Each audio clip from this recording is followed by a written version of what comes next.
It's kinda funny that the most debated topic around the Gothic remake isn't the story or the boss fights or the combat or Alchemia's all-out war on good sleep. The elite developer probably has the my pillow of a guy's face on a dartboard just to punish mage enjoyers who previously had to track across half of the colony just to refill their mana. The struggle is real, but weed on, my mage friends.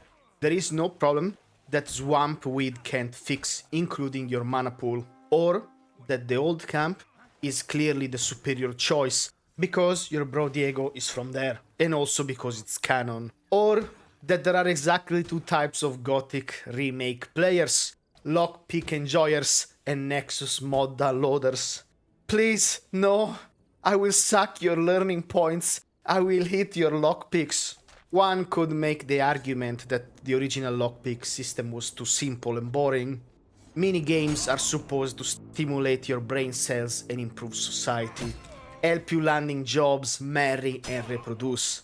However, since society stopped working for most people and nobody can afford anything anymore, and of course the average age of my viewers is 60 years old, just like the original Gothic players. Greetings, my fellow boomers.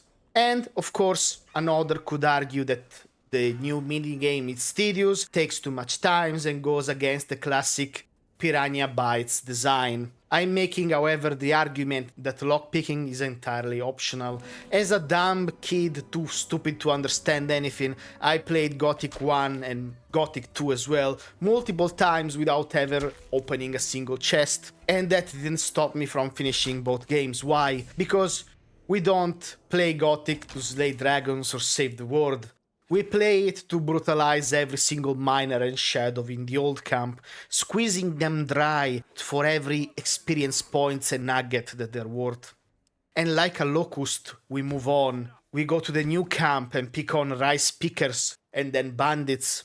And then we move on to the swamp where all the Asmon Baldies live, picking weed and getting eaten by swamp sharks, until there is nothing left. We don't play this game for the main quest or the cool story, but because we really like the original Bully, but Rockstar is too chicken to give us a sequel. Ever wondered what is the true worth of human life? A pickaxe, an apple, and a nugget. Welcome to the colony.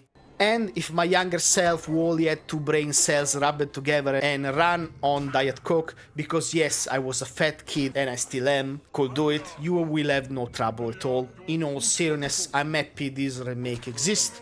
It put us one step closer to having an actual Gothic 2 remake, and it will introduce new people to one of the best RPG series ever made in Europe. Because believe it or not, a lot of people never touched a Gothic game, despite Gothic 1 and 2, Ryzen 1 and 2, Helix 1 and 2 all existing. For some reason, Piranha Byte really wasn't great with the number 3. So, what exactly is this boomer game pasta? Gothic is a rags to riches journey. Very low magic.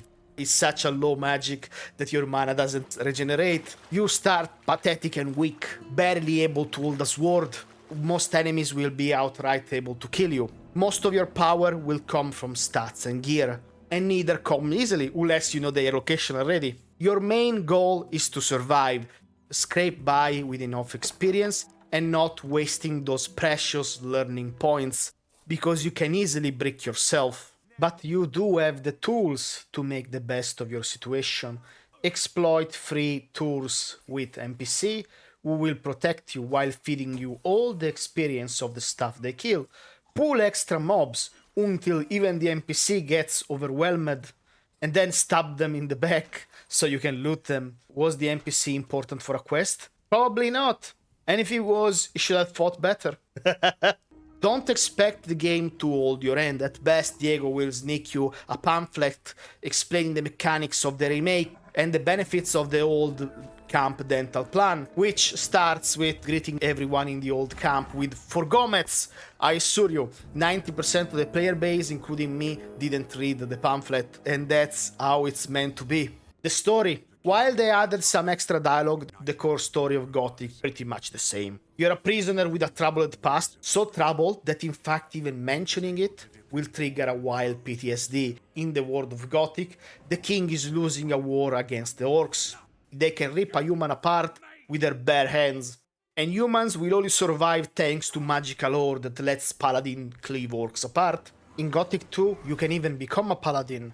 Unfortunately, a ritual goes wrong and the entire valley where we are mining this magical ore gets trapped under a magical barrier. The prisoners immediately take full advantage, and after some cutthroating, our Lord and Savior, Hor Baron Gomez, who has a weird fetish for the king's testicle, makes a deal. You give us everything we want, including women. The old camp exists to satisfy Gomez's endless craving for air conditioning. The new camp wants to brutalize everyone else and cause a magical nuke that might break the barrier or most likely kill everyone inside. There is also, of course, the swamp camp, but we don't talk about it because I hate the swamp camp. It's so confusing that you need an NPC called Lars that has devoted his entire life to guiding you through it. What do people in the swamp camp even want? They want to smoke weed and get eaten by swamp sharks. Also, they pray to a god they never talk about. They also really dislike talking to people without consent, so you need to stare them hard enough with sad puppy eyes, hoping that they will finally give you a nod and you can start the dialogue. Without heavy spoilers, there is still probably 2% chance that some people didn't play the game, and 98% chance that you forgot the story entirely. Because, well, we only remember the ending because it's literally the start of Gothic 2. Gothic's combat system is quite simple, even a chubby kid could understand it. You've got a classical trinity, strength, dexterity and magic, but everything feels more meaningful because, well, points are limited and there is no way to take back the one that you spend. Everything that you learn, from opening locks, pickpocketing, increasing your stats, will cost learning points. As a warrior, strength is your god. It's how your build scales.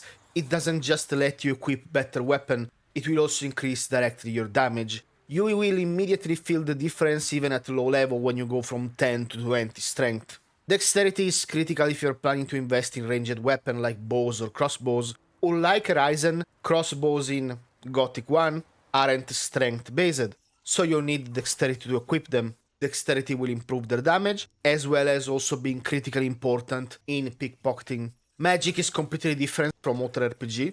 You don't just dump points in intelligence to increase your power or damage. You learn runes circles, and will actually need a rune to cast them, or you will have to use consumable scrolls. Mana doesn't regenerate naturally, so pure mages are constantly hunting for potions or beds, which makes mana management a real thing, unless you decide to mod the game and add natural regeneration or remove the rested timer for beds.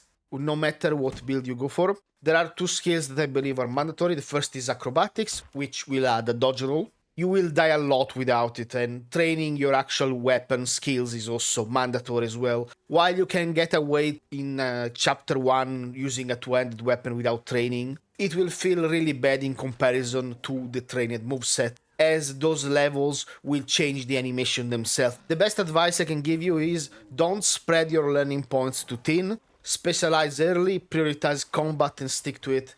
So what did the remake change? The balance is radically different from the original. No more joining the mercenaries in chapter 1, for example. Progression has been streamlined pretty much for all camps. The economy also works differently. The more you sell an item, the less that item is gonna be worth. So, is the remake good? I had fun, and that's an important metric for me. I'm not a Gothic 1 purist who played the game 300,000 hours for over 20 years. I'm mainly a Gothic 2 guy. However, if you are an hardcore Gothic 1 fan, you'll probably be disappointed because while the game is familiar, it's not the same game. If your favorite game is Gothic 2 and you have been saying, can we please get a remake for that already, then yes, you will enjoy this game because, well, it will feel kinda like a Naruto filler. We are looking forward to the next one. And more importantly, with mods, we can remove and change the balance of the game entirely. Don't like lockpicking? Remove it. Like lockpicking? Go use the online solution or learn it, doesn't matter. Want to change how the merchant stuff work? You can. That's the beauty of PC gaming. If you're on console, well, it is what it is. However, I'm glad this game exists. It's not a perfect recreation, but it's a solid way to experience Gothic in 2026, because frankly the original game is very, very old. If you have never played the series, it's worth a try. However, the original game is still there. If you're curious, play both, you decide which one you like better. However, this is not a Souls game, so don't come here looking for that experience, it's not there. So that is my opinion. Let me know in the comments, are you enjoying Gothic 1? What is your take? Are you looking forward to the Gothic 2 remake? And to conclude, for Gomets, everyone.